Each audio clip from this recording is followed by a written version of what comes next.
Welcome everyone. I want to say how grateful I'm to be here, and thank you so much, Rodriguez Peralta, for the invitation. And last night it was really a treat to play with you, and also with Orlando Sera and Paul, all of you. So I really appreciated that. It's a beautiful space here, and also over there.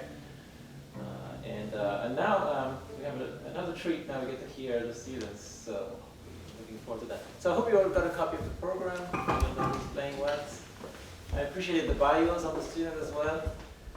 So is this the $166.99 yes. cello? My Amazon cello. Yes. The one that the neck that actually broke, and I glued it with glue and kept going. Yeah. It worked? Okay, great. No, it didn't. But it didn't work. Okay. My teacher can tell you. Okay. But this is no longer the Amazon cello. Okay. So this is the prelude to the second Bach suite.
start the day. Yeah? Very nice. I missed a few things though. Very nice. Do you want to? Yeah, absolutely. Okay. Yes. So maybe not that much. Just a little angle. So, okay. The first question I want to ask is, so what key are we in? We're in D minor. D minor. Okay. So what does that key mean to you? Sadness, a little bit of confusion, anxiety. There's some struggles, internal tension, and then it goes into the F where it has a little bit of a resolution to it. That's a lot. Okay. So when you think of musical keys, it's like the keys are like a musical canvas, right? So a composer will choose a key, and it does have a certain level of connotation. So it could include what you're saying. Yes. Does it have to be, say, that sadness, that anxiety, or that tension that you're describing? Does it have to be also, is it inward, or is it outward? What's the, how are you going to translate it? Yeah. To me, it seems more of an internal struggle. Okay. Like something with an ethical dilemma, or something that doesn't make sense, something that has potential for learning values, something that you would go and grow from. Okay, all right. So when you play in your room, and you are very much aware of all the meaning behind the key, the home key, that's one thing. So what I'd like to think about for a moment is that now you're not playing in your room or for yourself or for the microphone, but you're playing for an audience. Mm-hmm. So what I'd like to do is if we can convey all the things that you hear in a D minor, and at the same time, project more of that. So D minor, even as it is, it can have that sadness, that anxiety, that struggle, all that.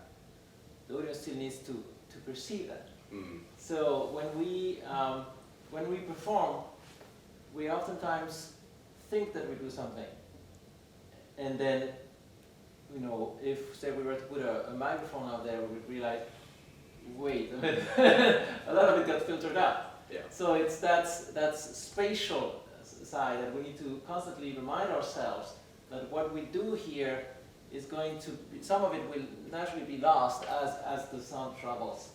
So if you think, for example, of a theater, mm-hmm. right? If you ever sit in the first row, it feels like the actors are like overdoing it. Mm-hmm. Because like, why are you? It's too much. But they do that because they know that that's what's required for their interpretation to convey all the way, for the message to be conveyed all the way through to the last row. So what I want to say to you is, even as you are thinking about this more inwardly, aspect of the piece, you're still, at the end of the day, you're still in front of an audience, and you still need to project that. So can we start over? And another part of this is, we often think of Baroque music as soft. And it's true that the Baroque setting, setting for an instrument, for example, is not going to give you as much power as that of a modern setup. So we agree on that. At the same time, Baroque music is not soft. Mm. They have some pretty loud, like if you think Baroque. I think organs. Yes, and the Baroque brass instrument, that's pretty loud. Yeah. Right. So it is very much possible and historically accurate to play loud music in Baroque. Mm. So I also want to address that, because it's kind of a misconception that Baroque music should be soft. Okay. Some of it is soft, but when you have an orchestra, or you have, again, Baroque brass instruments are pretty strident. They're quite loud. Yeah. So it's going to project as well, Okay. in its own way, with its own sound quality, but it will project. Mm. So can we start over and establish that key of D minor in a way that is designed to speak to the audience?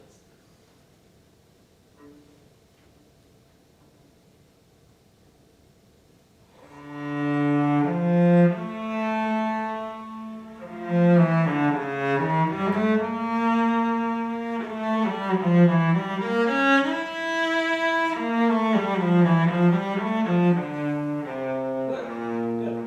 this opening starts on D, then you have different chords, and then you go back to the triad.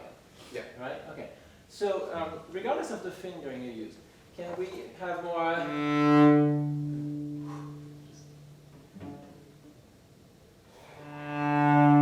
Yes.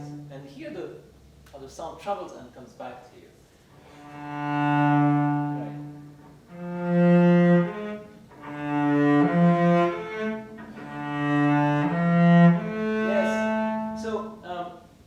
There is something beautiful about the way the sound travels and comes back to you, and that feedback, right? So, in other words, this is an instrument, but this is also an instrument. Oh, right? If you think of the space you're in as an instrument, then the way you produce the sound back to you, that's also your instrument. So you can play with that. So depending on the space here, back to you.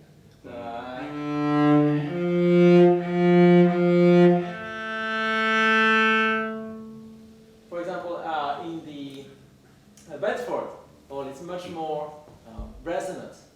So you definitely play with that. Okay. Yes. So I'd like to hear a bit more of the sound, the ring in the sound, and you absorbing how it comes back to you.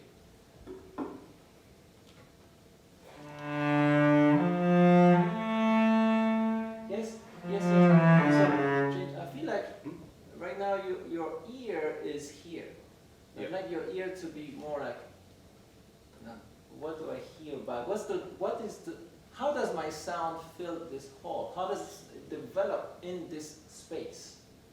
Oh, okay. So the sound, if you think of it physically, develops inside the cello, right? That's why it's designed that way. But now think about the sound as it develops in this box. Not this box only, this larger box. So when you play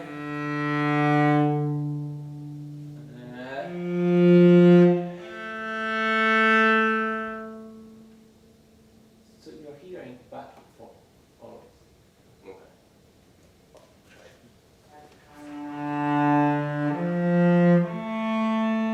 Yes. Can you maybe even look up and hear how it comes back to you. Can you play one sound at a time? So set it off, and then that's a tricky one for cellos, right? The F is a dead tone on cello, and often many cellos have a warp tone, so it goes like it's a tricky one. But we go on.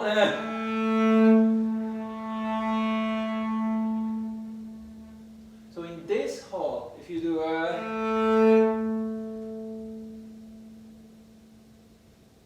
it's about 4 seconds, at least.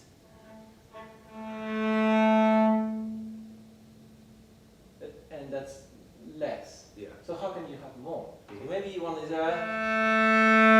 you try the open string? Sure.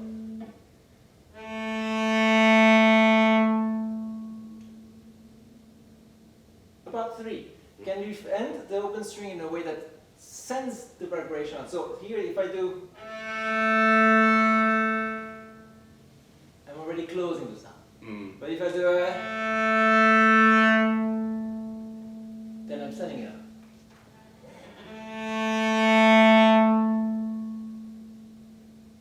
So a little more. So in other words, like the sound spins and you send it away. So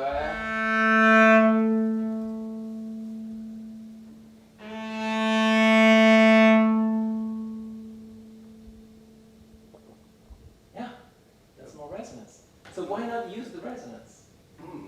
And so I think the resonance is part of the music. If you ever have a chance to go to Leipzig and play in the Thomas Church, where Bach worked for many years, it's very resonant space. In fact, I had the privilege really to attend a service there, and the musicians are at the back, and when they play, it fills the hall. You're surrounded by the sound, and those vibrations enhance the religious experience, right? But that's the whole idea, right? So that's the resonance of that space is very much part of the music. So as a musician, you've got to consider that the function and the part that is the box you're in. That's why acousticians are very important, right?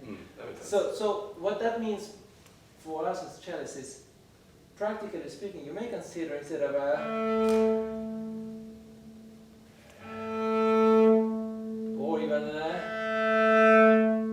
that's why I play open strings. In this music, as much as possible, simple positions, open strings, so you cultivate as much ring in the sound as possible. Okay. The more developed fingerings with higher positions are great for maybe other repertoire. But in this period, I think it's simple as possible. So if you consider, and with each note, you're thinking,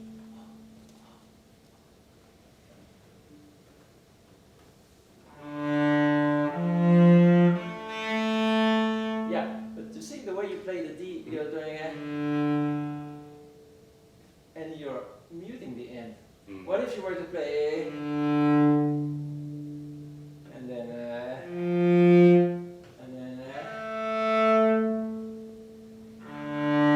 lift?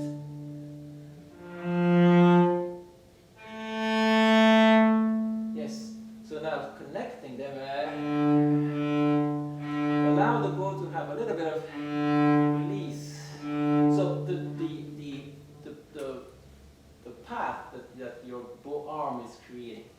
Right now it's this. It means you start the sound and then you close the sound. I like to do this the other way, where you get into the sound and you send it off, and you send it off. You're constantly doing this pendulum. So if you look at my bow arm, I'm doing a scoop, as opposed to a, so see,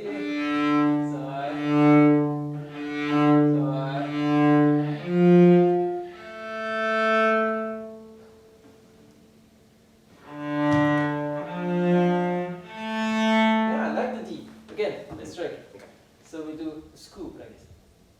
Scoop. We get into the string, take off, and then this one too, and then. Okay.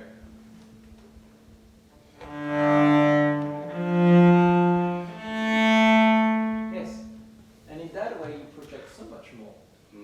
It is louder in a way that is correct for the period.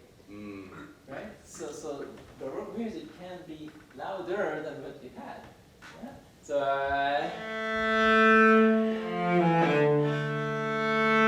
this is ringing, and at the same time, I'm already in the next notes. Yeah? Okay? Okay. Pom, pom, pom.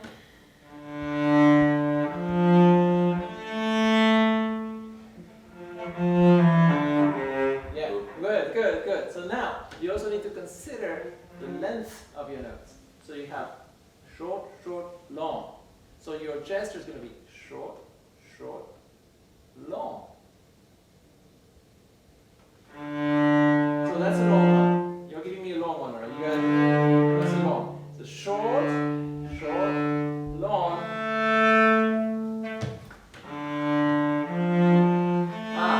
But now you're doing short and you're closing. So short with a short and then right. There you go. So they're all pendulum. They're all tilted scoop. Exactly. Now you are thinking about the length of it. So it's short scoop, long scoop.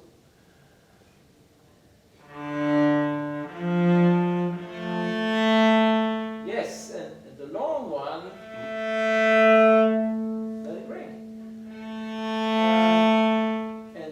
For it to ring, you need to leave the string. If you don't, it mutes the sound. So it's okay, leave the string, and then get to the D string. So with our romantic training, we spent years and cultivating a legato stroke, where we do everything we can to keep the bow on the string at all times, and that's very important, skill to have. But now I'm challenging you to do something different, which is to let the bow leave the string. So you go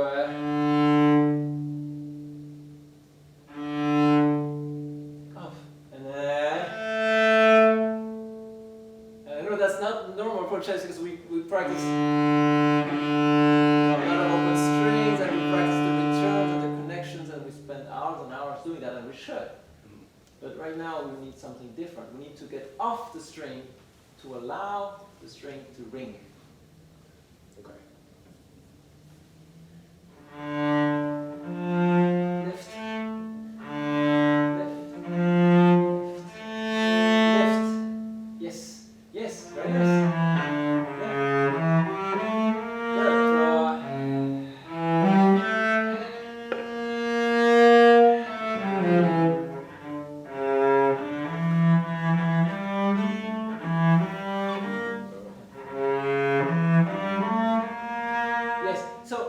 So we've talked about, first of all, considering the totality of the space you play. Okay? Then how you can make more resonance, more ring in each tone with the shape that your arm creates, right? Are you using mostly your elbow to create that? The whole arm. The whole arm. Yeah. Sure. So now another tool we have is the bow speed. Right? So if I do that's a pretty even speed. Right? It's an even speed throughout the bow. Now what if I do that's more resonance. By increasing the speed. Can you play with that a little?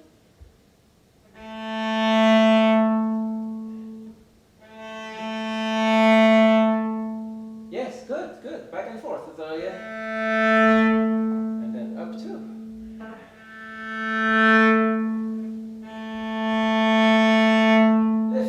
Lift more.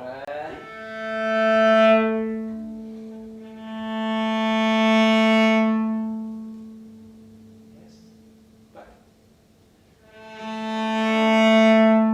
Yes, that's so natural for the cello, and definitely the Baroque sound. It's so natural. There's no we haven't added anything that's not part of the instrument. Like vibrato, for example. Yeah. We haven't added that yet. So that's just to encourage you to use more of that. Then when you get to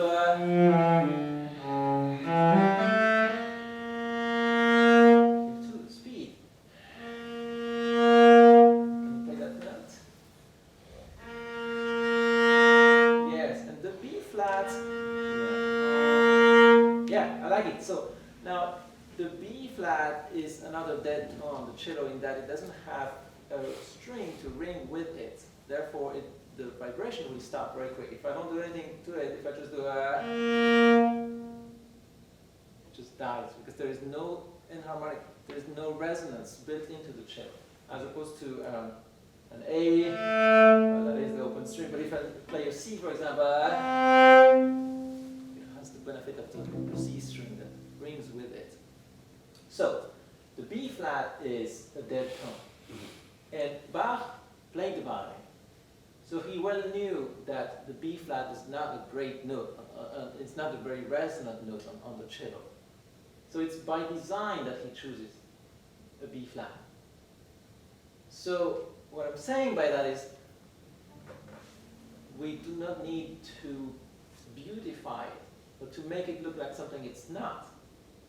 Like the composer knew that this note rings in this particular way in this instrument. Right? He knew the instrument very well. That's what I'm getting. Yeah. So it is tight by nature, this note, and that's part of the music. So I would simply get into it there. There's a nasal, tense quality to it. And then maybe at the end a little speed to create.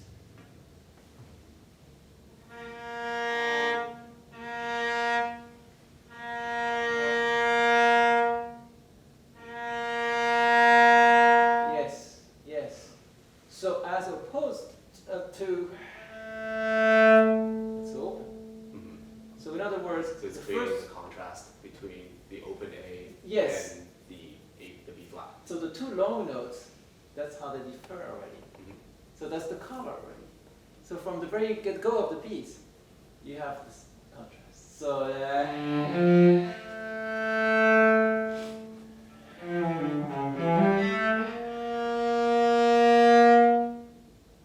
it's meant to be different. Okay? You can try it at the beginning? Sure. Lift, lift.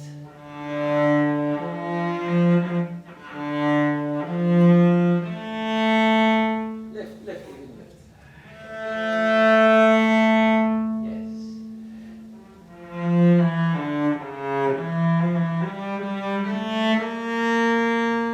Yes, okay. Good, good. So this B flat is tight. Yeah. It's supposed to be this way. So now, in the Baroque time, they did use vibrato and speed in a way to help have some ring in the note. So you can start tight like that, and then so a little spin to it. It's okay. You can do that.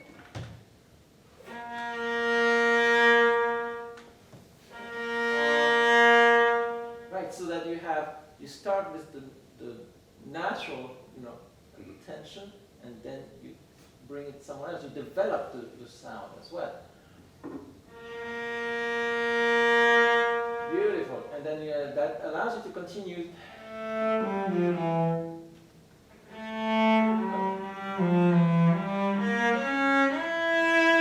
That's the next long notes. So this one is also an open one.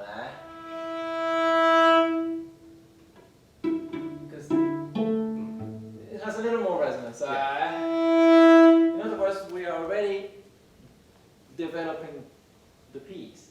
We started on D, short D. Now the first long note was an A, very resonant. The next long note is a B flat, has that tension to it. And then we opened it just a little so as to continue the phrase. And then the next one is an E, which is higher, and it's also open. So you are helping us as an audience understand the shape of that first phrase. You're already developing that.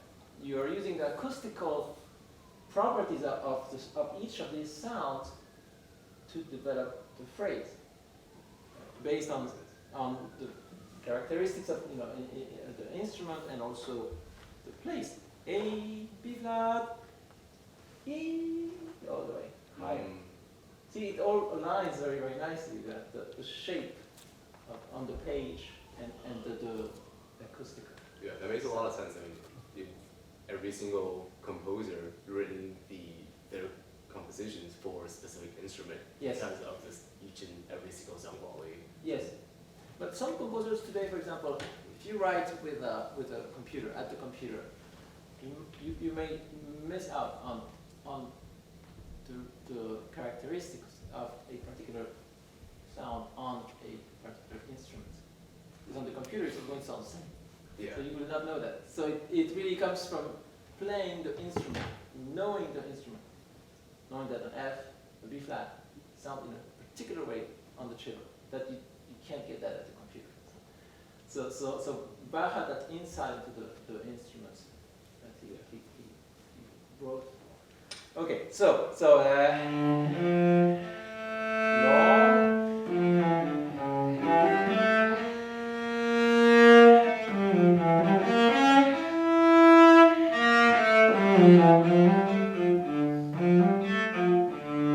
And then we're back. Back to the try. Want to play that first, right? Yeah.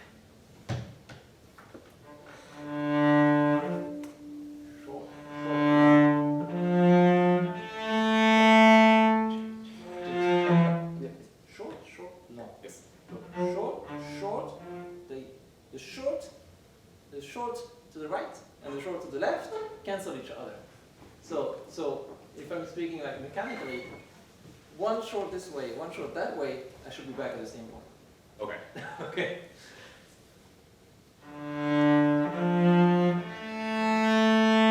Lift. Once again. Once again. Lift. Yep. So short, you're back at the front. Long, lift. And then go on.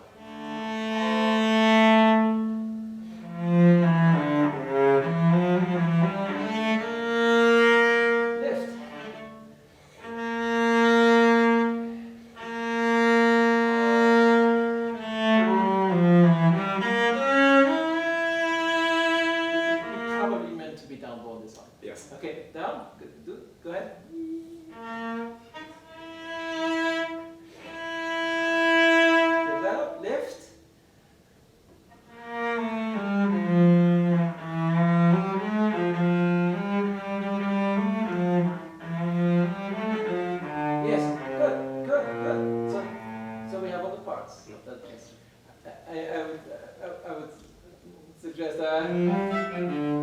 it's so much simpler, and I think it's more in sync with the instrument at the time.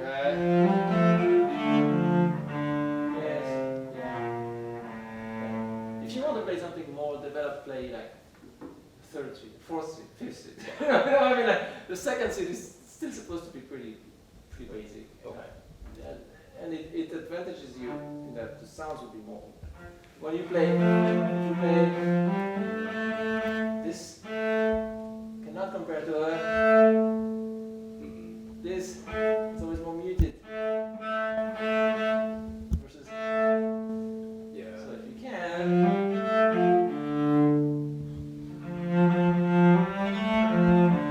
There you go. Yeah. Right. So I know it's only the first phrase, but I hope to leave you with some ideas to think about. Number one, the sound is in that box and it's also in this box. Mm-hmm. And so your listening is different. Yeah. Yeah. Number two, consider the properties of your instruments. Okay? To color each note in a way that starts with the way it sounds in this instrument, and then you can take it somewhere else. Mm-hmm. And that will have an incidence on your choice of fingerings. Yeah. That's why. And overall, remember, you're playing for an audience. You're playing for an audience. So all this, the purpose of all this is to really bring out the qualities of the sound, of the key, and make it very, very clear to your audience. Yeah. Yeah. Okay. That makes sense. Great. There's a lot to think about. Thank you so much. You're welcome.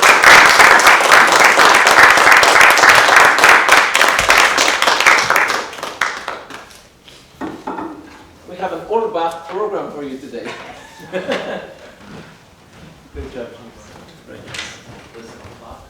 Okay, now we have is Margaleet? Yes.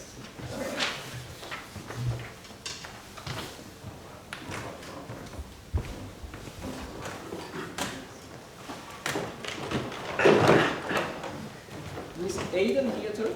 Yeah. Okay. Hi, Aidan. You know, if it's okay with you, Margaleet, can we have Aidan first so that we go in order of suites? Sure. Are you okay? Yeah, okay. that's fine.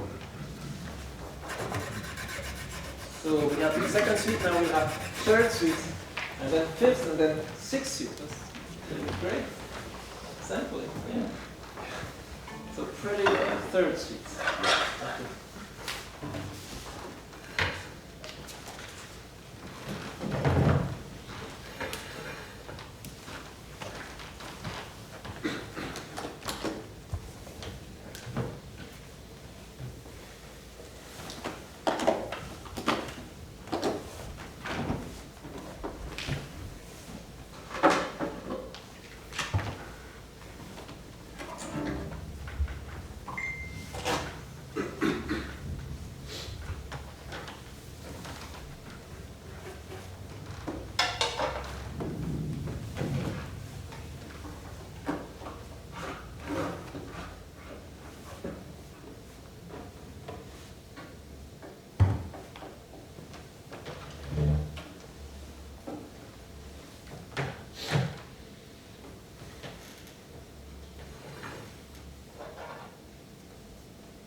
Establishing a more smooth line that kind of continues through all the bow changes, especially in the kind of introduction, and just making it more fluid and less kind of stop and go type feeling. So the flow in the line? Yeah. Okay. Yeah, we can start with that. Okay, sure. Okay, I tell you what I heard. I really like the resonance that you have in the tones.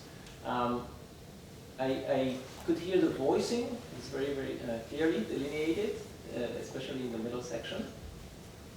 I was intrigued by your approach to sound.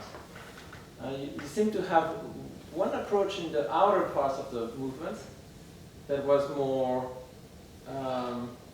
based on sustaining power, you know, and that kind of that projection. And then in the middle, it seemed lighter and more maybe based on maybe more resonance. So resonance, so letting the sound ring as opposed to making the sound. Right. Right. Does that? Yeah, I think that. So for example, when you play the chords, you tend to, play two strings, and then really sustain these. So it's a sustaining power that you definitely have. But how does that accord with your aesthetic in the middle section, where you play much lighter touch? Yeah, it doesn't match up as well. It's more, I guess, yeah, I think the middle section ends up being a lot, I put a lot less thought into like sustaining like longer notes and more into kind of just like moving through the notes. And then I guess when I get a chance to like kind of think a little bit more, then I start to do more sustaining notes. And the other thing is there's a lot of big chords at the end, obviously, that I have more time to sustain through. Yeah. How do you play the Sarabande? Slowly and kind of resonant. I try to go Can for you play resonance. fiddles? Yeah. Let me try.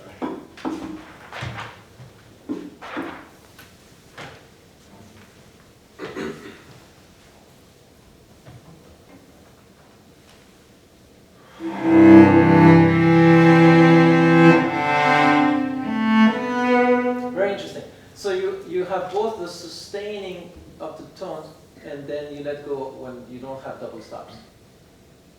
Interesting. So let me explain what I mean. In the romantic schooling, we do sustain. So we play, if you have a chord, we typically play two strings, on occasion 3 strings. But we do everything we can to connect the sounds and to sustain them.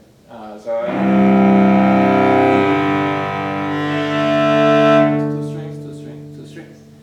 In the Baroque sound, we actually don't need to do that. First of all, the bow wouldn't really allow you to do that, the Baroque bow. It's more of the Baroque aesthetic is different. The texture is different in that you have a continuum, you have a melody. So typically a continuum would be like a cello, right? You have a melody, maybe an oboe or a violin, and then you have the filling, the harmony. So it isn't as maybe even or homogeneously thick as in a romantic, where you might have more. If you think of a Brahms chord, then you definitely want the thickness through the chord. So in a Baroque setting, you can really play the bass, go, and then play the melody. So the bass, you have a filling, and the top.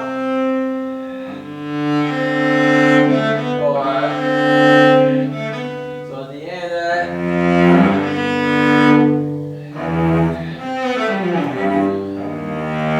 bass.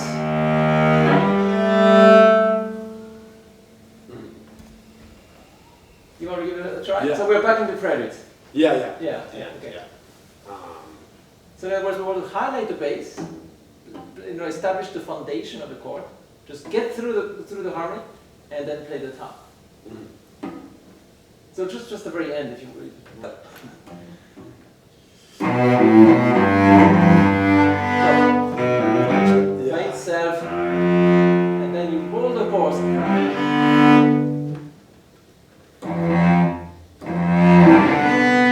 Yes. Now.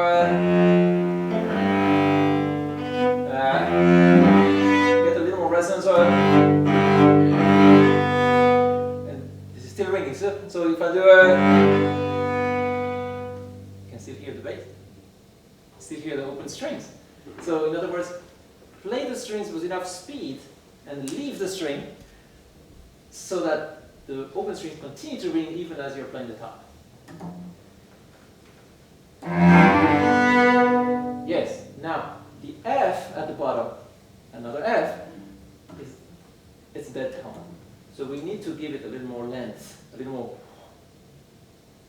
Yeah, so in the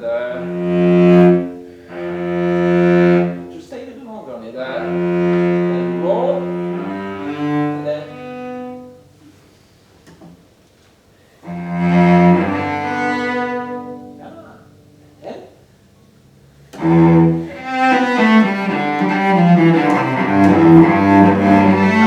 here's another one. All right. So E flat by itself. Roll. Right, and now you have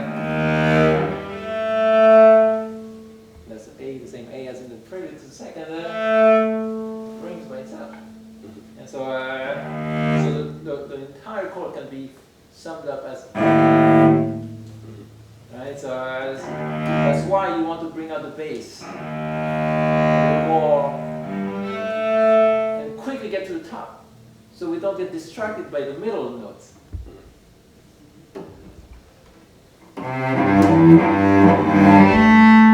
What is this, by the way? Yeah. Okay. What is this called? Oh. E flat minor. It's a wild guess. G. I don't know actually. Okay, can the audience? You can call for the audience to help. Yeah. Yeah. Yeah. Yeah. Yeah, it's a big deal. Big deal. So, so we want to highlight that. So that's why I'm spending a little bit of time on this one, because I want to. By the way, if you listen to Anner Bilsma, you're familiar with the name? I know. Anner, A-N-N-E-R, last name B-Y-L-S-M-A, Bilsma. Dutchman. He's one of the main proponents of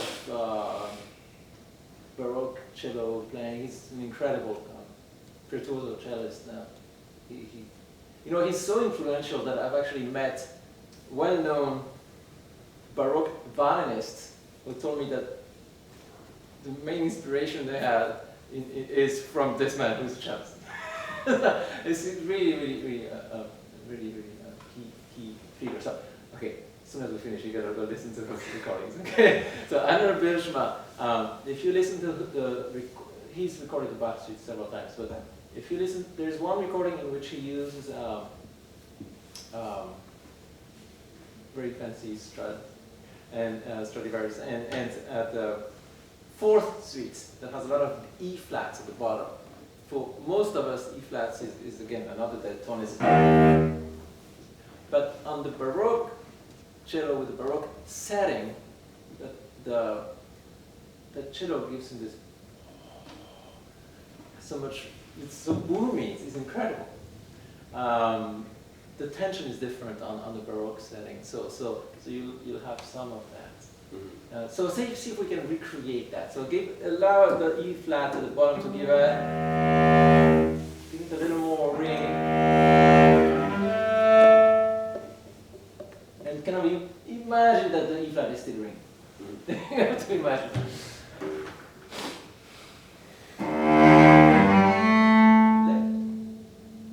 Nice. Then, go on. Here's another tritone. So for this one, because it's a tritone, we might just linger a little longer on the D string.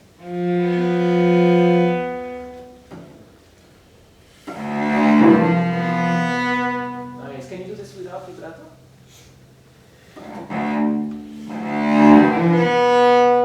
Yeah, in other words, the D is plenty rich. So,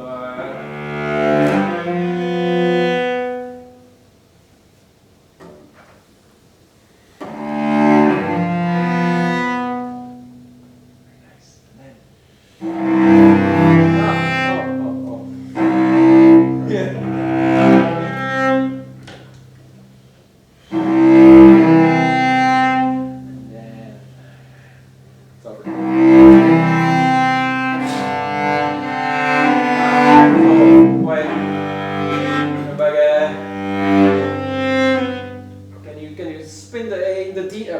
the G, and then go. So in other words, you leave the G string quickly enough that the G still rings. Can you hear it? Still there?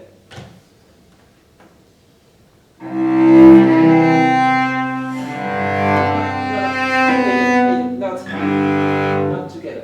One bass. The chord only has one bass line. It's not. D is filling. It's not the bass line.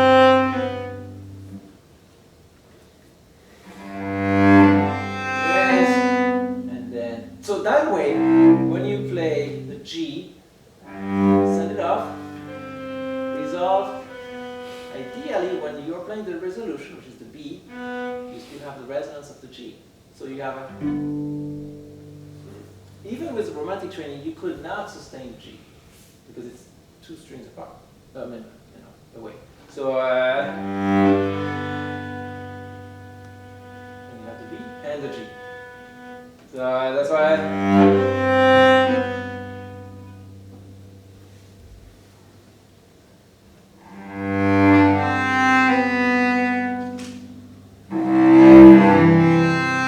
Yeah, very nice. Okay, so let's go back to the first one. And yeah. Okay, so here we have trident, right? It goes to what? How does the trident resolve? Down to the E. The F resolves onto E, and the B resolves onto what? To the C. To a C. This C. Yeah. Right? Right. Right? Except the C becomes here, but that's a harmony. Okay. So resolution, is that going to be stronger or Should be stronger. you resolve stronger? So let's say you have conflict and then you have peace. Okay. Which one has more? Resolution is better. Okay, right. So we have, so the trident or that's odd, right? So okay, so let's hear it.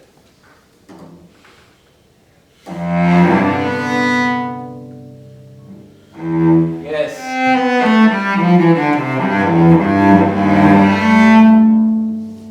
And now, wait, that was beautiful. That E, a little less, the color is great. It's just right on. It's great. Now you have the next one, which is right. And how would that resolve?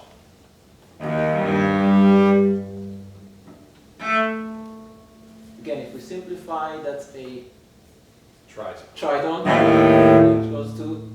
Right. So just How should it resolve normally? just maybe up to like an F and down. Oh, but just the same as before. Right.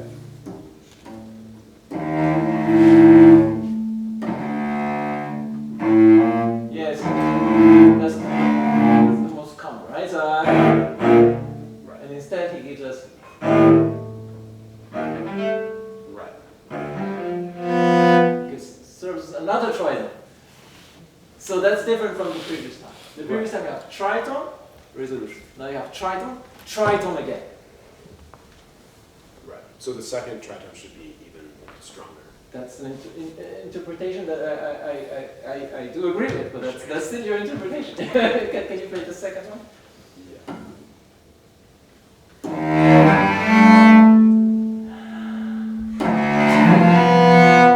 Which is why we need to highlight that F a little more to show that it's still a tritone. Right. Okay, let's see, go.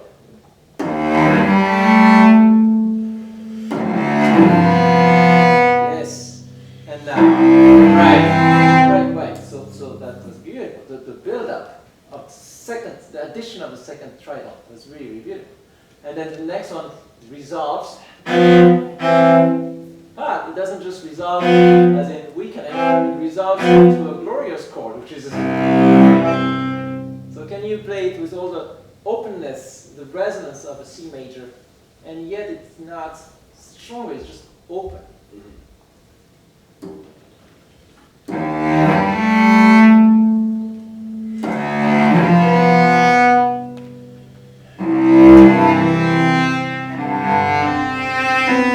So you have a, and then it goes up. And that could be the end of the piece. For practical purpose, that's the end of the piece. Harmonic speaking. But in order to reinforce that arrival, it gives you a little bit of the dominance. Because and then yes, for sure, we're definitely there.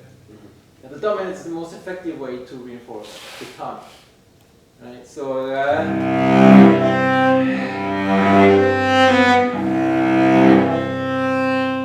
then another extra, but really doesn't change the harmony. Doesn't change the story.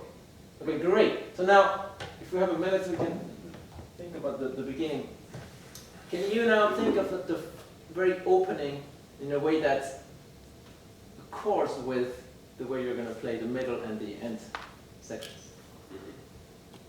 So it would be maybe not vibrate on the top C. Just try.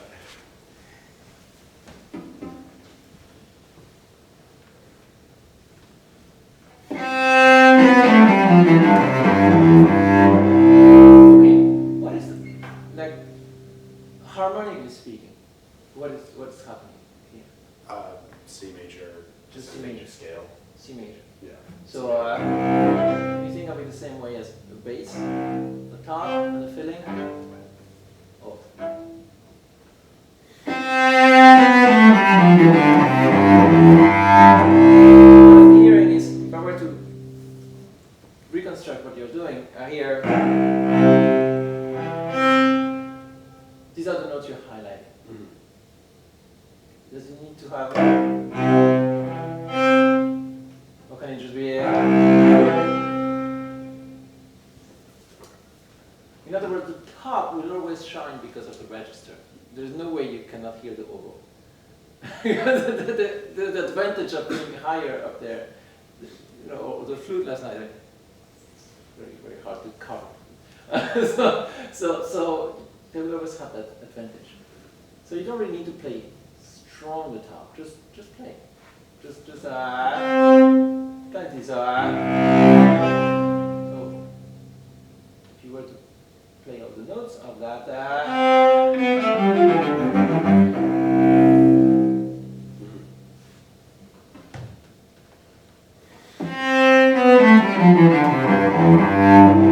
Yes, and what if you were to wear all the way to the bottom? Like don't like da di da no da da da bom. Just let it. Yeah. It's already built into the music. It's like a little detour. It's there already. Right. But the overall picture is still from the top to the bottom. I like what you just played. I thought it fit really well with the aesthetic that you had in the ending with the chords. This is also a chord. You just happen to play all of its parts, but it's also, you can think of it as a chord. Right. Yeah. So and the other part of it, really, in 30 seconds, is that this rhythm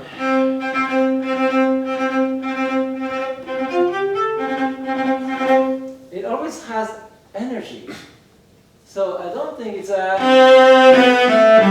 hear that in romantic based recordings of the past, but no longer. This rhythm is not not ever, and not in Baroque music. It's a young.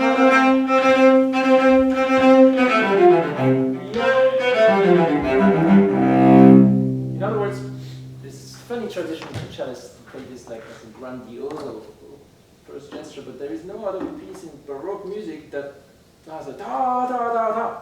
It's tam da da da da da. So.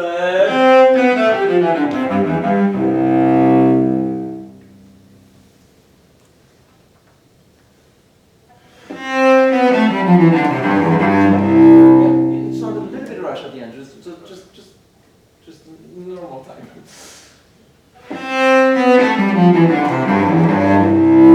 Yeah, that's a keeper. That one. Okay, great. Yeah. Thank you. Thanks so much.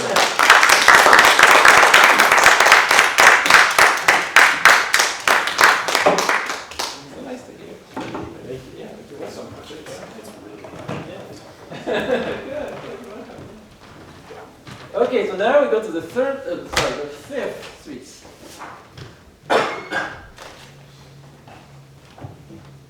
Hi, how are you? I'm good, how are you? Good, thank you.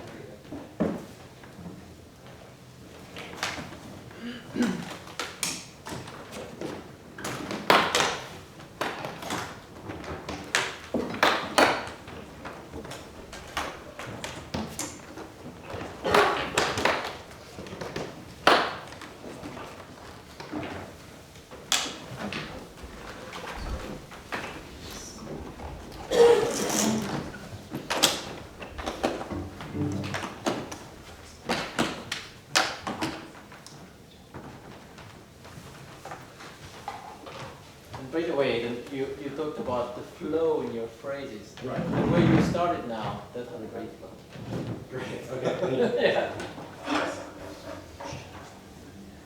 How are you? Good, thank you. I'm so enjoying this. It's a nice day It's great. out. Yeah.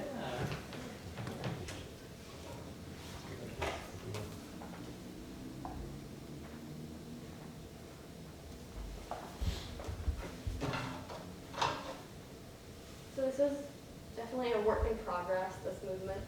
So just a warning. You want to tune first? Sure.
Yay, thank you.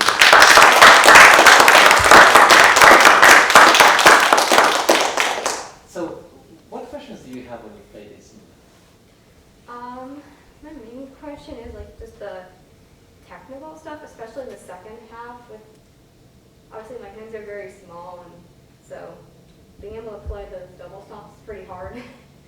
So that's basically kind of the question I have, like just how to get around smoothly.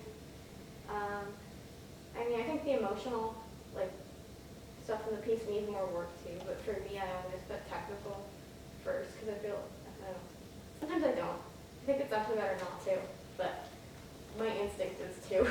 No, I think you're right. The first thing is to know that you can play what's on the page. Yeah.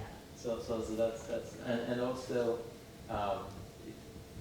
the more you can develop the technique, these are your tools to then express what you hear. So you're right in that it would be futile to develop.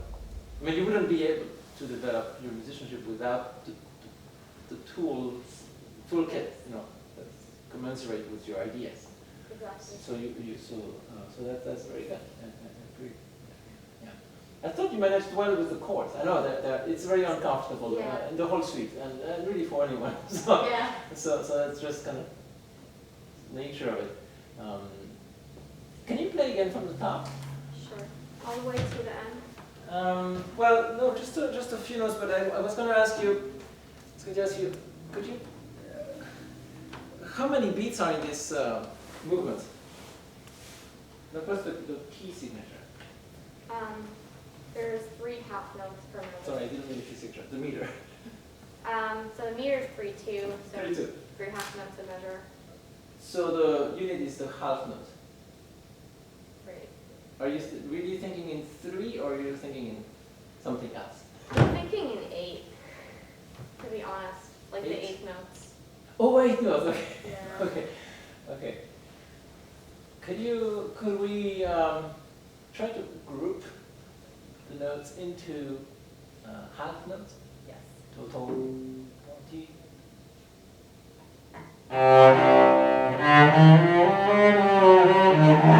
Yes. So maybe for a little while, we don't have to play fast, but can you exaggerate the groups? In other words, kind of bring out the first of every 4, 8 notes. So ya, ti, ti.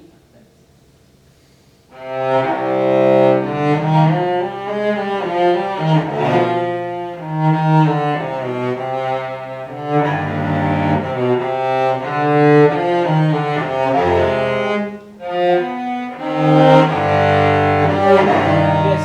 So if you do that, once you start grouping the notes, it means 2 things. It means that you're going to highlight the first of every 4, 8 notes. And it also means that you will lighten up the load for the other 8 notes. Yeah. So it takes both ends. So, for example, the pickup can be lighter now because it doesn't carry anything. So,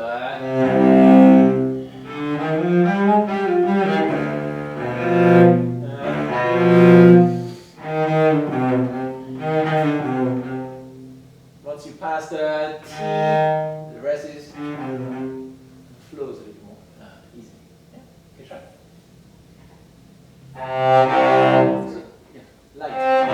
Right, so yeah. That's yeah. So what I'm trying to hear more of is more verticality in your playing. So that if you can use, so now I get and it's very even. First of all, it's a dance, so it needs that verticality. Yeah. So we can create that using gravity. So there is always abundant supply of it.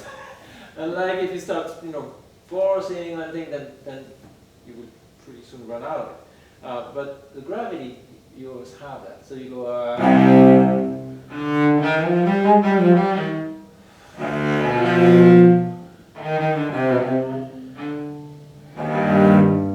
So put the gravity on your side to help you with grouping. Do you want me to start from the Sure. top? Hold on.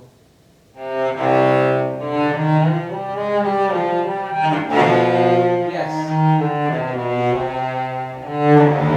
Oh, I see. Okay, I would probably play this one down, but just so that. Just. Sorry. Yeah. So good. I like that. Now, when you play the series of 8 notes, let's make these lighter and flow as much as we can. So,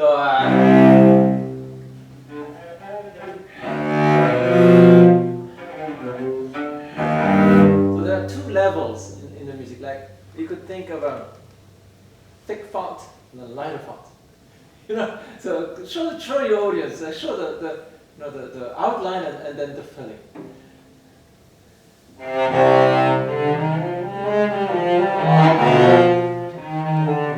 Nothing.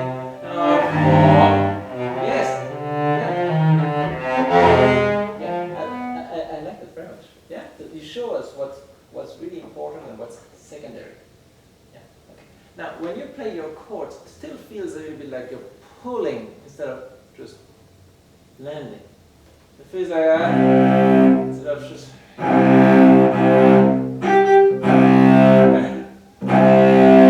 Can you feel more of the weight? Good. So if I can move the stand, you know the beginning, right? You don't need to okay. Can you play C and G? Just yes. Can you if expand rather the weight. Your arm is so light. And I know you have more than that. Can you let me hold the bow? Okay, sorry. No. I mean, you hold the bow, but let me support that. No, that's not.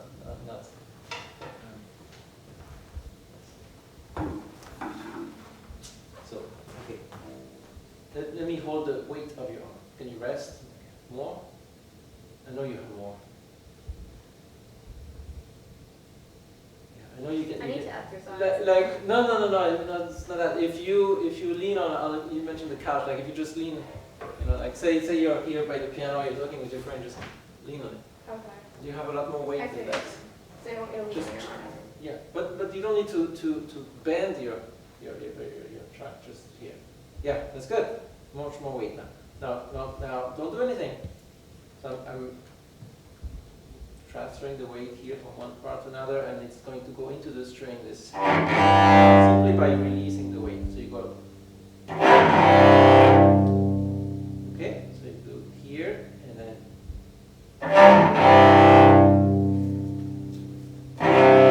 Yes. Yes. So now you use the weight of your arm, the gravity. So that's something that you always have more of, and that will give you more impact and more sound. Yeah. So if you pull the sound, that's another method. But right now, I feel like in your playing, you could use a lot more verticality. So the verticality in the music comes from the verticality in your playing physically. That you feel that.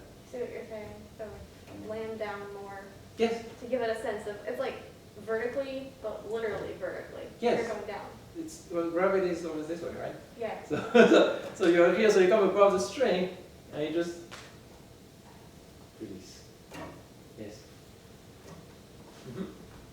Yeah, and so you need this to play the Courante. You need this because you have a strong downbeat. Oh.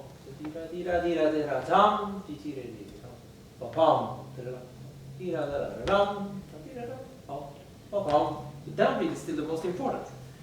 So you need strong ones. So 1, 2, 3. And we conduct this way. 1, so down, side, up. Down, side, up.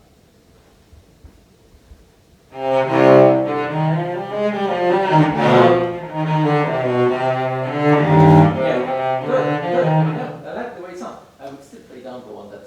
Yeah. Because again, it's like it's possible the other way, but so much more natural. I agree with you. So I It's marked as down low in the music, not for there, but for the next one, which Well- always confuses me. well, Which is, first of all, in that period, people were very free with bowings. And secondly, even if you have a bowing here, it's not from Bach. no, it's not. So you can try different things.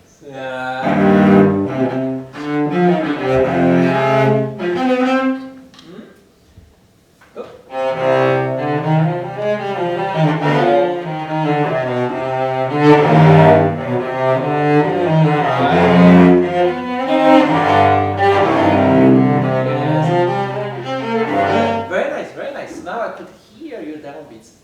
Really much more like pillars Yeah. of what you're playing. It was really nice. And so you have the outline is so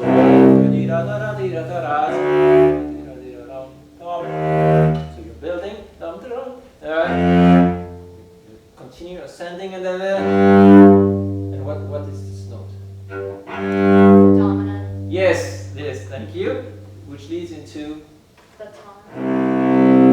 So your outline is 1, 5, 1. yes. Can you shape that? So 1, 2, 3, 4, 5, and then reinforce 1. 2, 3,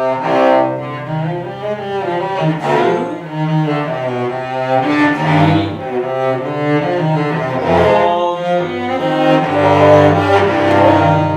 Yeah, I like that. So out of all the scale degrees, if you have a tonic, we know that it's passing. That's a strong one. 4, 5, 1 is a standard. It's 4, 5 is strong. Yeah. So you start on 1. 2 is going to give you more of a lateral, Yeah, like you're on your way. 3 as well. And then 4, 5, 1. Can you do that?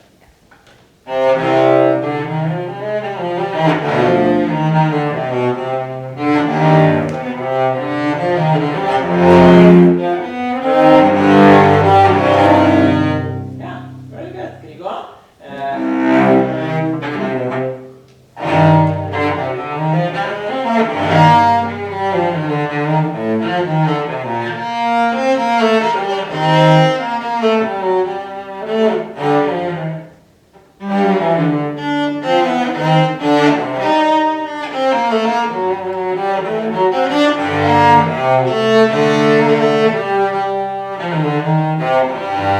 Good, good, good. So once you get to the dominants, you know that every dance is going to end at the dominants in this book, the whole book.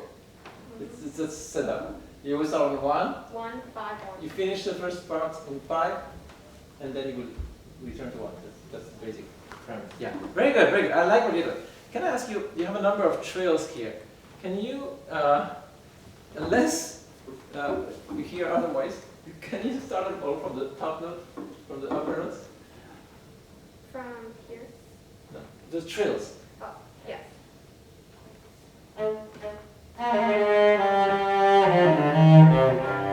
So, where do you have a trill? Here. Oh, Yeah.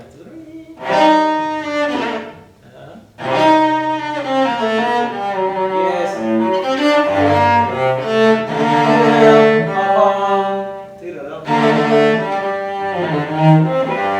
Yeah, very good, very good. And that trill allows you to lean a little bit on the note.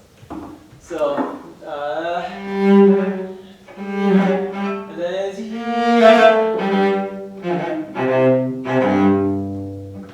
so don't just, so now it's good. You're starting from the upper note, which is great.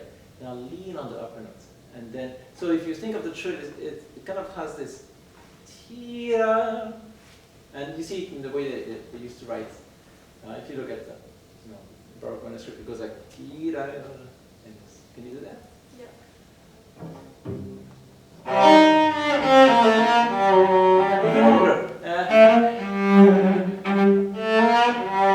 Right, so you start with a little long, and then you pick up speed.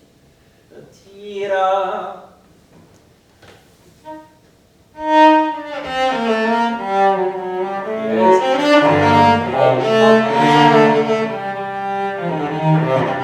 Very nice, very nice. And the last thing I'm going to ask you, can you highlight the shape of ba-ba, ba-ba, anytime you have that? So, right, and goes on. And anytime you see that, it's part of the signature of this poem. So, can you start from this one? So you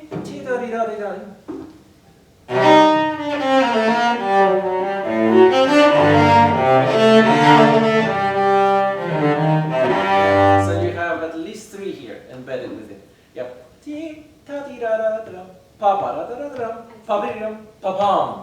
So can you highlight that?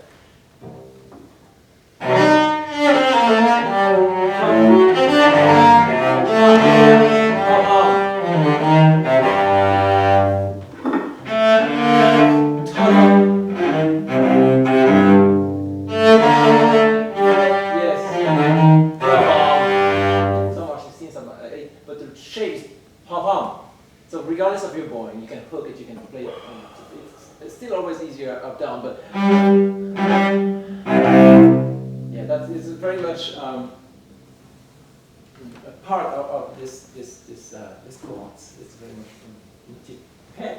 Great. Do you have any questions? Very good, very good. Any questions from the audience?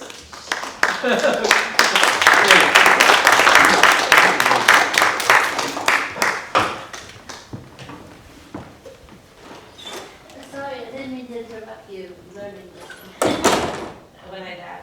That's fine. Excuse me.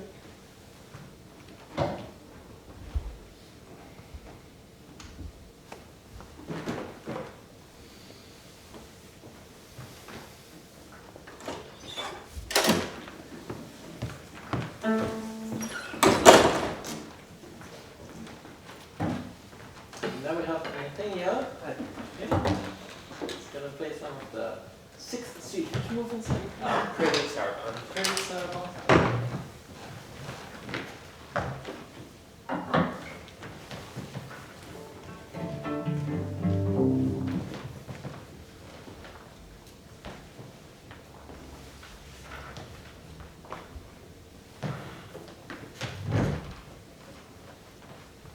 Move that stand a little bit farther down. Sorry about that. In case you get excited. Yeah.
What is, at this point in time in your journey with this suite, what are top of the list items?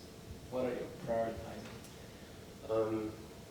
Larger frame, because in the Sarabande there are a lot of chords and embellishments, and that there's a larger melody that has to be outlined, and in the Prelude, the music is very, has a lot of motion, and there are a lot of notes, but they're hopefully to move it forward and create like a larger harmonic structure. They aren't so much each one melodic, so I was trying to make chords stand out and statements of chords seem like they made sense within one another and weren't obscured by individual notes. Yes, that's very good to know. So you're very much thinking harmonically and progression. And yes. The sound is beautiful, and I mean this is the hardest one by far, and you are definitely there.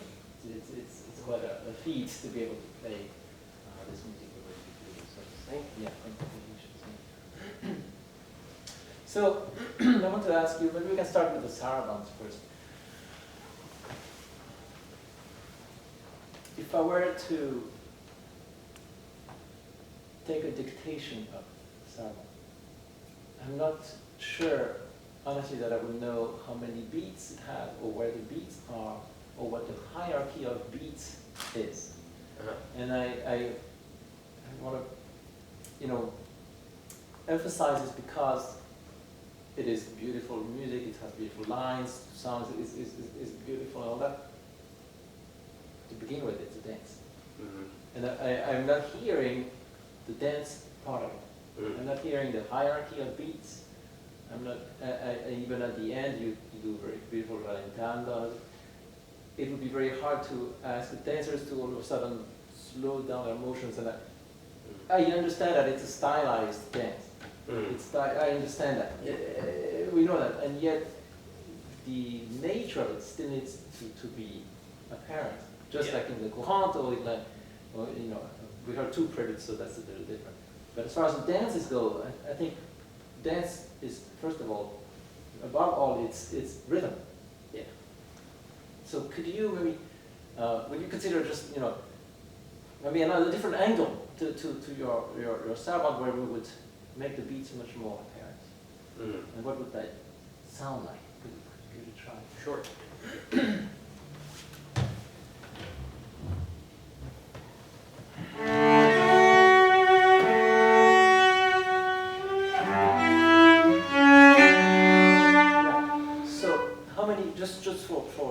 For clarity, how many beats are in this sound? Per measure, 3 beats. 3 beats, okay. Yeah. What's the hierarchy? I would say, I've heard, it's funny, it's said a lot like the Sarabande is, the second beat should be the most. The Baroque teacher told me that it's not that the second should be more than the first, but the third is definitely less. Certainly there's like a structure of, if it's a presentation and the note continues into the second, it should grow into the second, but then the third one backs up. So if anything, sort of like as in the first chord, I think, it's a pickup to the second. And then at other parts of the dance, it might be a little more first-centric, but the third should definitely taper, maybe in a way that denotes the rhythm a little better than that. But okay, yeah. So here there's a level of complexity that's maybe that we have to acknowledge, which is the technical difficulty of playing this piece. Yeah, it is so challenging. So I'd like to kind of remove that for a second. So we're strictly talking about the Sarabande. So for example, can you play the Sarabande of the first suite? What is it song? Yeah, you play it? Or? Yeah. Okay. Or even better, the third suite, since we were just on the third suite. Oh, okay, yeah.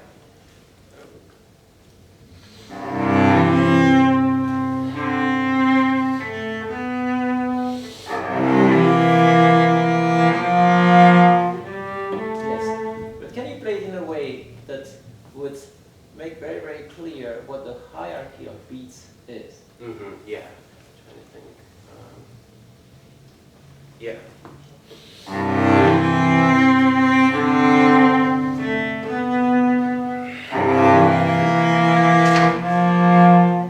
Okay, so we do want the emphasis on the second beat, or not? I think in many cases, yeah.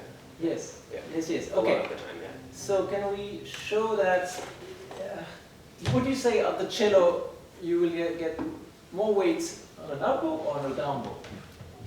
Okay, on the down bow, right? Yeah. Of course you can make it happen in an up bow, and we practice a lot for that. But naturally it's a down bow. So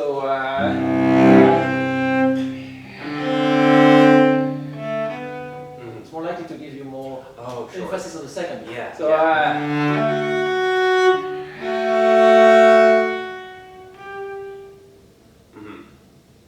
sure, yeah.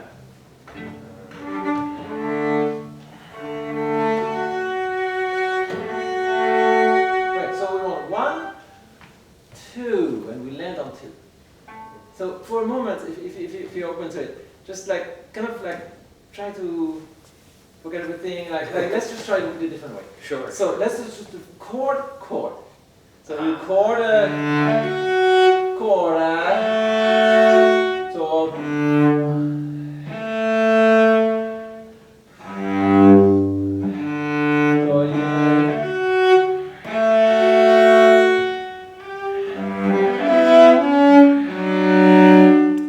one, two, 1, 2.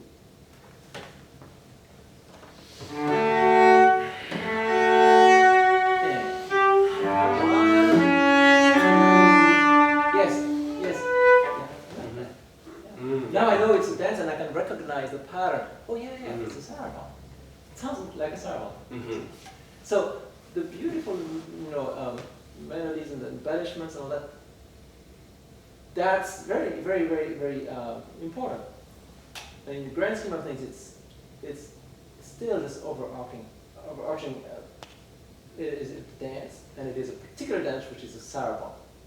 So that's why I wanted to. Make it very, very clear. Okay, and then there's all kinds of things that happen, but it's still 1, 2, and 1, 2. Now the really beautiful thing about this particular sarabande is that there are times where Bach will do not only 1, 2, 3, so emphasizing the second beat, but he will build a macro measure. So he will do first measure going to the second measure, and then the third measure is like. So he will do really incredible things with it that go beyond and yet are so connected to the. That's also why I really need to hear that structure in your playing. Okay. Can you play a few more notes? And Sure. then the Prelude.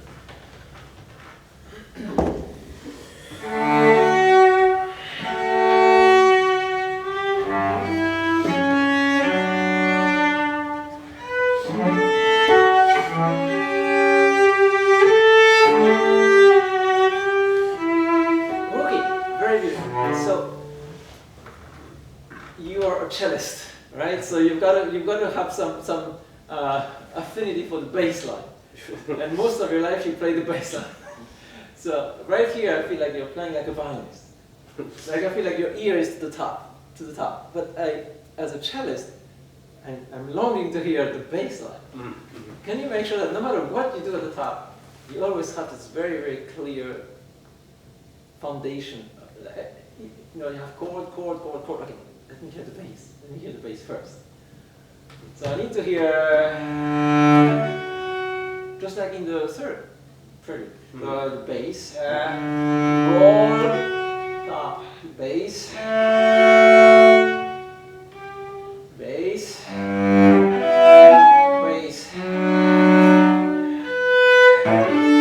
bass, even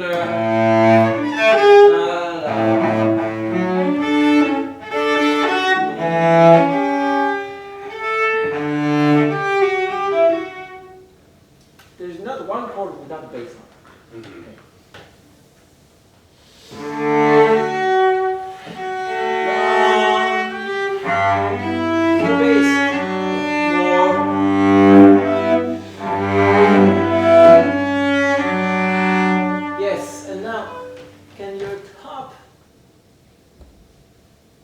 can you kind of float on top of all of that?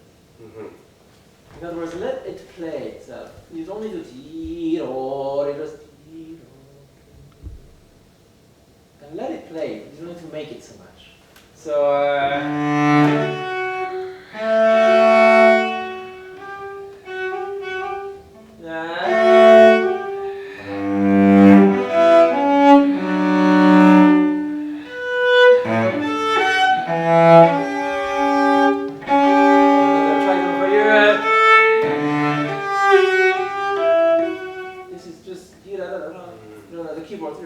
it's nothing, but cellists we fall in love with our sound. So we go like, can't believe it, it's so beautiful. Yeah. But maybe we need to come back to earth. It's really, it's just a long way of saying, tension resolution. Yeah.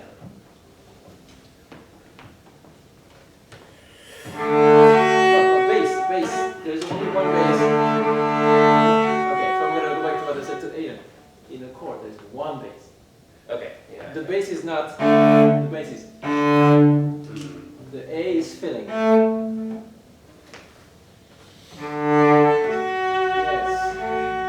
Yes, and if you play that way, then I know that the D goes to the A. But if you did it, the A was already there, there's nothing to this. So D.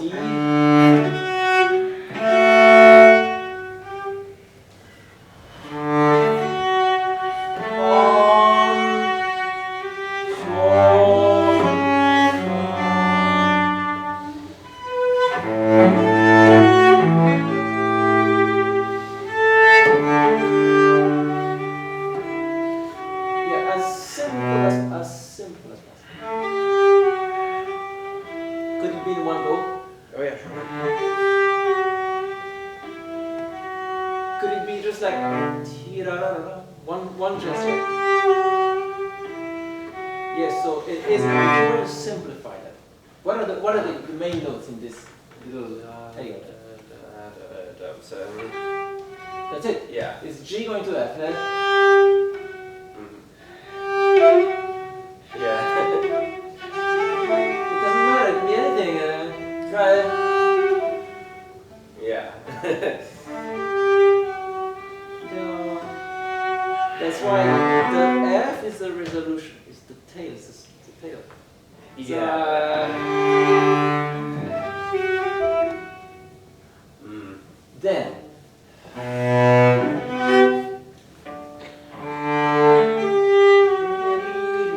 That's it.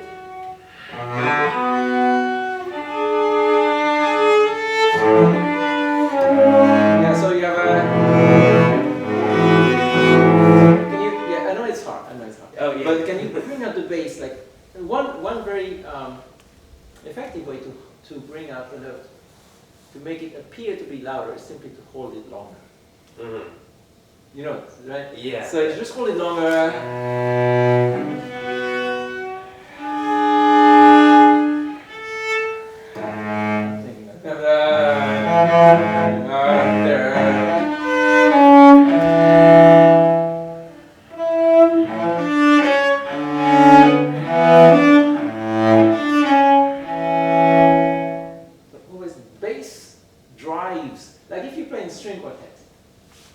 The cellist determines the dynamic, the cellist determines the tempo. It's incredible. You have those levers are with the cello. So because, say, if you play louder, the whole group can play louder. If you drop, you control the dynamic, you control the pace, the bass line. So that is very important. So your music in the Sarabande needs to be driven from the bass up. That's what I like to hear more. Okay. So now let's go back to the prelude. So as opposed to the dance, the prelude is originally free form. This one is again stylized. It's very much written out, and in most of this prelude you have 8 notes, running 8 notes. And I really like how you bring out the rhythm in it. That's really, really, really nice. So keep that, definitely. Is it possible to keep the more improvisation-like sections to when he goes into 16th notes? And Yeah. keep the flow of 8th notes, keep it going. And in other words, it's going to be harder, I know. Because now you need to color based on the harmonies, which something you're very, very sensitive to. But not allowing yourself to resort to changing the tempo. Yeah. So preserve the flow of 8 notes, change the colors, do all the things you want to do without changing the tempo. So that you have that, and then at some point, you have those rounds. Then that would be much more, I think, much clearer to the audience that you really have two kinds of materials. You have the running 8 notes and you have the running 16th notes. And the 16th notes are like a written out improvisation. So you have a contrast. You give it a try. Sure, it's just from the beginning? Or? Sure. Okay.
You mean in harmonic? Yes.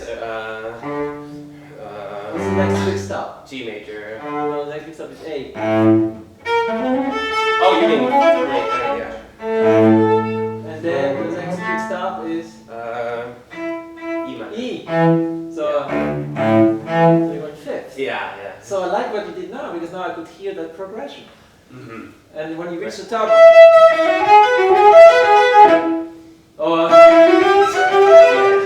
yeah, but you had reached that.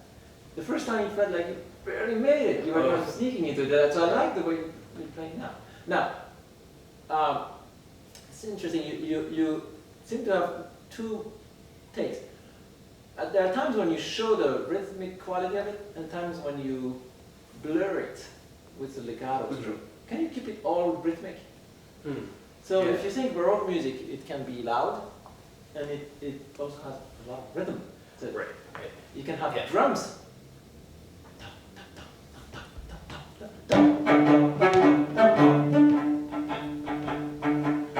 Yeah. You have that. So you do bring that up, but once you get to then it sounds like legato playing. Mm-hmm. But there is the exciting thing about this is Bach changes the pattern. He goes from long, short, long, to occasionally short, long. Mm-hmm. And I think you can bring that up. Okay. So bum bum bum bum bum bum bum. Echo. Bum bum bum bum bum.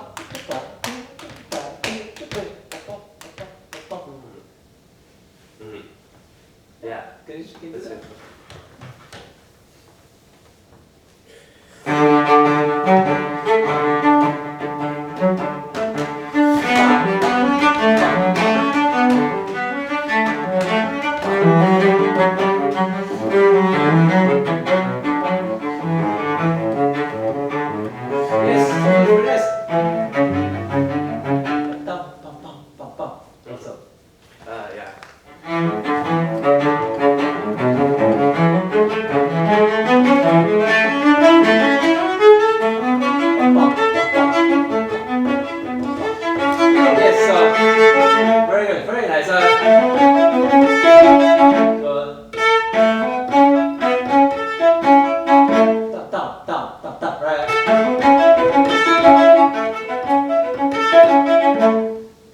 So the part that I think really exciting is when he goes from, instead of 1-3, he goes to 1-2.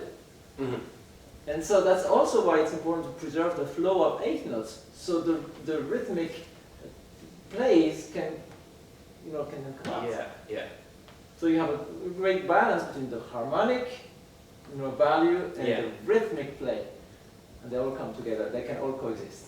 And then more of like the improvisations and the fast notes. Yes.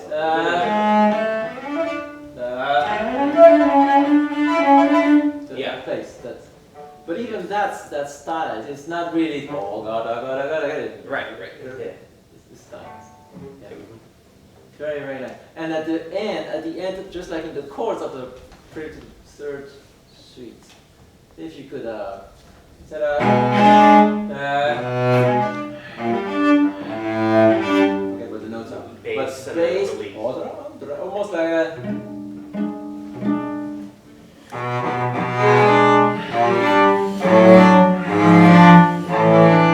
Yeah, you really want to do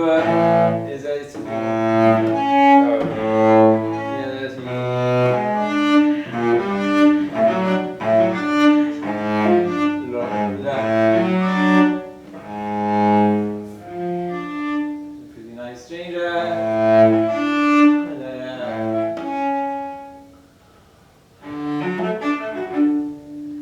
So the way to play them this way with the chord was the way you would play chords in any other suites. So that's also, I think, important for us to connect the way we play these suites to the rest of Baroque music.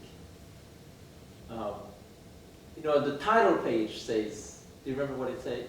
For this? Yeah. Other than that it has 5 strings, or? No, for the suite, for the for book. all 6? Yeah.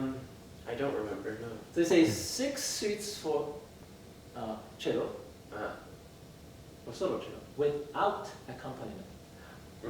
Yeah. That's an important line. In the Bernheim edition, they did away with that, unfortunately. But in the Margaleet Bach manuscript, it's there. And that's important because our challenge in this book is to recreate the Baroque structure, the Baroque texture that has a basso continuo as an integral part of it. To recreate that without the bass, without the cello too.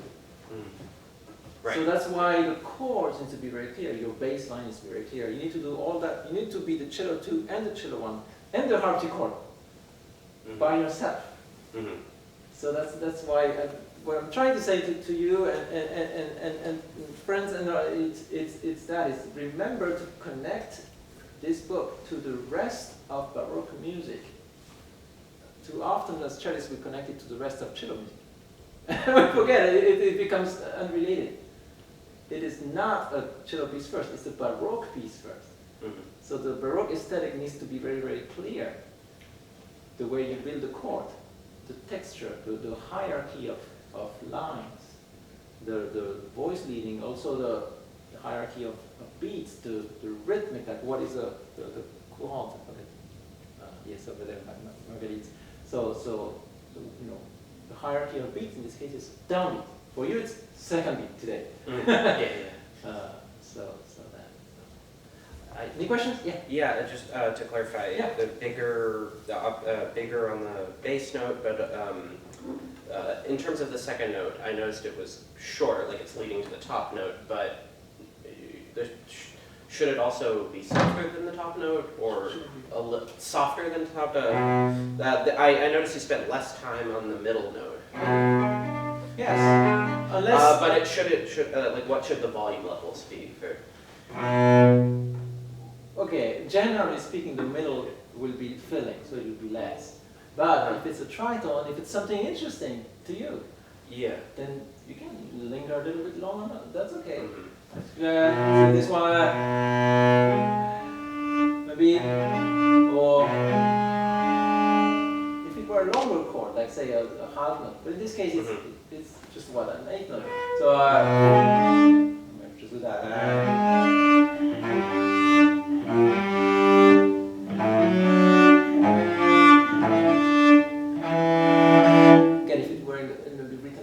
half note, I might just go in the Sarabande maybe. But here, okay, yeah, that looks. You have experience and musicianship to determine exactly how much, and the voicing, that's your call. Yeah. I'm just saying, like, generally speaking, the bass filling and the top kind of as natural as possible. Right. As natural, like again, go sing. Okay? Yeah. Well, thank you so much. Thank you. And thank you for coming and thank you. Do you have any questions, perhaps, or anything I can clarify? Okay, I hope I didn't offend anyone. but I really enjoyed, and I want to thank the students who played. It was really I have great to one. hear. Yes, ma'am. Yeah. Is D flat a note like you said B? Oh, that tone? Note that kind of dead? Like a flat? dead tone? Yeah. On the cello? Dead Yes. tone. Yes. It is. Yeah. But D flat? D flat, so to a certain extent, yeah. Right? D flat. That's that that's D D flat, yes. D flat, yeah. So B flat? Oh, B flat. No, I was asking if D flat is a flat like the Yes. B flat. Yeah. Okay. Yeah. Basically anything that's not C, G, D, A, E. But the sharps wouldn't be flat, wouldn't be dead tones. Well, No. okay, so there are different gradations. Yeah, Right? It's okay. like some will ring more than others. Okay. Like a B flat, that's pretty. But maybe an F sharp too. It's a dead tone. Okay. So in the lute, the instrument lute, Yeah. they have extra Yes. strings to add resonance, so you don't have that issue. Oh, okay. So in this case, we only have one of each. Okay. So that's why some notes ring more than others. It's good to know on the ladder, to learn on the ladder of music. Yes. Thank you.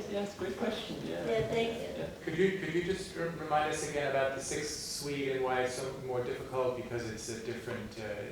It's more difficult to begin with because it was written for cello with 5 strings. So what at the beginning of the Sarabande, for example, this would be just a much easier first position. So that's why Nathaniel spent a lot of time in thumb positions and doing things that normally would be down here. So technically, it's for us playing a cello of 4 strings. It's a whole different level up because we are missing that extra string. So everything is the A string starts here, right? So my first note is here. But if I had an E string, it would be. So that's my first position now. That's why everything is up here. So when he goes, maybe that would be higher, but everything is up one level. So that's why it's technically challenging, and then also it's the most maybe complex. Like he really, he has a nice Bach had a nice let's say.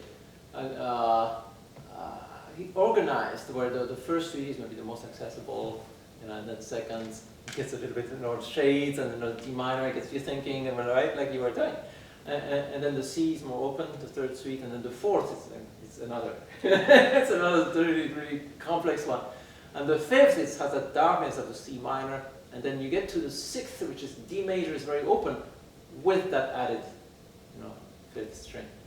So they have their particularities. So you think you had a plan?